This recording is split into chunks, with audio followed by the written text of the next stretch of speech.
നഗരസഭകൾക്ക് നിശ്ചയിച്ച പദ്ധതി വിഹിതം ഗണ്യമായി വെട്ടിക്കുറച്ച് സംസ്ഥാന സർക്കാർ.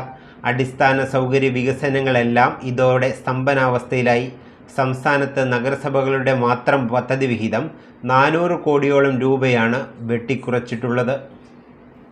നഗരസഭകൾക്ക് നിശ്ചയിച്ച പദ്ധതി വിഹിതം സർക്കാർ ഗണ്യമായി വെട്ടിക്കുറച്ചതോടെ അടിസ്ഥാന സൗകര്യ വികസനങ്ങളെല്ലാം സ്തംഭനാവസ്ഥയിലായിരിക്കുകയാണ്. റോഡുകളുടെ നിർമ്മാണം, അറ്റകുറ്റപ്പണികൾ, തോട് വികസനം തുടങ്ങിയവയ്ക്കൊന്നും നഗരസഭകൾക്ക് പണമില്ലാതായി. സംസ്ഥാനത്താകെ നഗരസഭകളുടെ മാത്രം പദ്ധതി വിഹിതം 400 കോടിയോളം രൂപയാണ് വെട്ടിക്കുറച്ചത്. ബജറ്റിൽ പട്ടികജാതി വികസനത്തിന് വേണ്ടി വിനിയോഗിക്കേണ്ട വിഹിതത്തിലും കുറവ് വരുത്തി. കളമശ്ശേരി നഗരസഭയുടെ പ്ലാൻ ഫണ്ട് 8 കോടി 99 ലക്ഷം രൂപയിൽ നിന്ന് 2 കോടി 68 ലക്ഷം രൂപയായി വെട്ടിക്കുറച്ചു.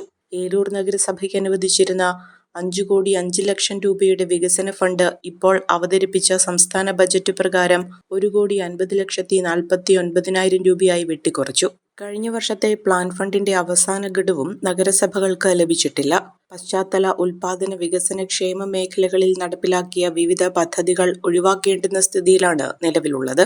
കേന്ദ്രവിഹിതമായ ധനകാര്യ കമ്മീഷൻ ഗ്രാന്റ് ഇനത്തിൽ വർധനയുണ്ടായെങ്കിലും ഈ ഫണ്ടിന്റെ 50% നിർബന്ധമായും ശുചിത്വ മാലിന്യ നിർമ്മാർജ്ജന പദ്ധതികൾക്കായി വിനിയോഗിക്കണമെന്നാണ് വ്യവസ്ഥ. നിലവിലുള്ള വിവിധ പദ്ധതികൾക്ക് ഈ ഫണ്ട് വിനിയോഗിക്കുന്നതിൽ പരിമിതികളുണ്ട്.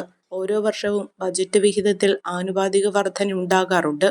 എന്നാൽ ഇത്തവണ 70%-ലധികം കുറച്ചത് വികസന പ്രവർത്തനങ്ങൾക്ക് വലിയ തിരിച്ചടിയാകും. വികസന ഫണ്ടുകൾ ഉൾപ്പെടുത്തി വിവിധ പദ്ധതികൾക്ക് അംഗീകാരം ലഭിക്കുകയും പദ്ധതി നിർവഹണത്തിലേക്ക് കടക്കുകയും ചെയ്ത സാഹചര്യത്തിൽ ഫണ്ടുകൾ വെട്ടിക്കുറച്ചത് വികസനക്ഷേമ പ്രവർത്തനങ്ങൾ മുഴുവൻ താളം തെറ്റിക്കുന്നതാണെന്നും വെട്ടിക്കുറച്ച ഫണ്ട് പുനഃസ്ഥാപിക്കണമെന്നും നഗരസഭാ അധ്യക്ഷന്മാർ ആവശ്യപ്പെട്ടു. ഒരു കുടുംബത്തിനാവശ്യമായ എല്ലാ വസ്ത്രങ്ങളും ഹോൾസെയിൽ വിലയിൽ ഇപ്പോൾ സ്വന്തമാക്കാം. ഇന്ന് തന്നെ സന്ദർശിക്കൂ A1 textiles, Nehru park, Muvattupuzha.